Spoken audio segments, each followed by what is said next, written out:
پہلے خلیفہ حضرت ابو بکر کی تنخواہ کتنی تھی؟ حضرت ابو بکر صدیق رضی اللہ عنہ خلیفہ بننے سے پہلے کپڑے کی تجارت کیا کرتے تھے اور اسی سے گزر اوقات ہوتا تھا۔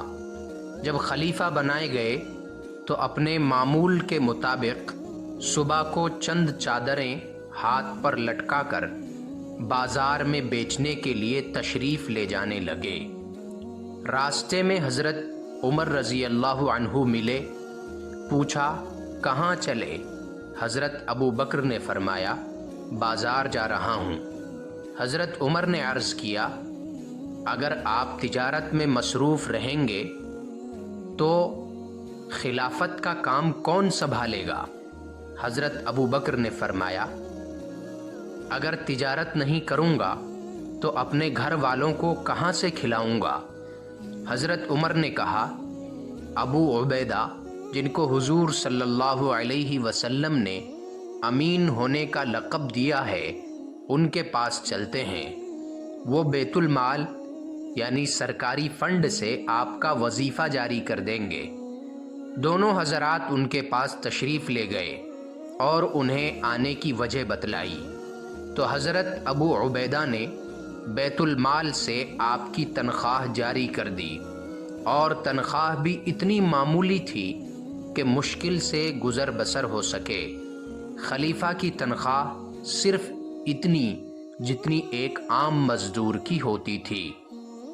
اس کے بعد حضرت ابو بکر نے لوگوں کو جمع کیا اور فرمایا میری قوم کو یہ بات معلوم ہے کہ میری تجارت میرے گھر والوں کے خرچ کو کافی تھی، لیکن اب خلافت کی وجہ سے میں تجارت میں وقت نہیں دے سکتا اور مسلمانوں کے معاملات میں مشغول رہتا ہوں، اس لیے اب بیت المال سے ہمارے کھانے پینے کا بندوبست ہوگا۔ ایک مرتبہ حضرت ابو بکر صدیق رضی اللہ عنہ کی بیوی نے درخواست کی کہ کوئی میٹھی چیز کھانے کو دل چاہتا ہے، بچے ضد کر رہے ہیں۔ حضرت ابو بکر صدیق رضی اللہ عنہ نے فرمایا کہ میرے پاس تو اتنے پیسے نہیں کہ میٹھا خریدوں۔ اہلیہ نے عرض کیا اگر ہم اپنے روز کے کھانے میں سے تھوڑا تھوڑا بچا لیا کریں تو کچھ دنوں میں اتنی مقدار ہو جائے گی کہ ہم میٹھا بنا سکیں۔ حضرت ابو بکر نے اجازت عطا فرما دی۔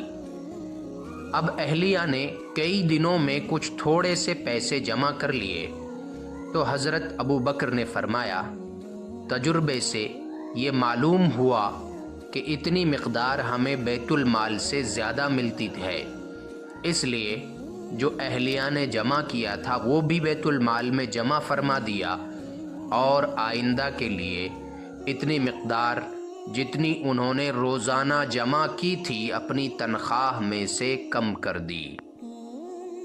جب حضرت ابو بکر صدیق رضی اللہ عنہ کے انتقال کا وقت قریب آیا تو آپ نے اپنی لاڈلی بیٹی حضرت عائشہ رضی اللہ عنہا کو وصیت فرمائی کہ میری ضرورت میں جو چیزیں بیت المال کی ہیں وہ میرے بعد آنے والے خلیفہ کے حوالے کر دی جائیں۔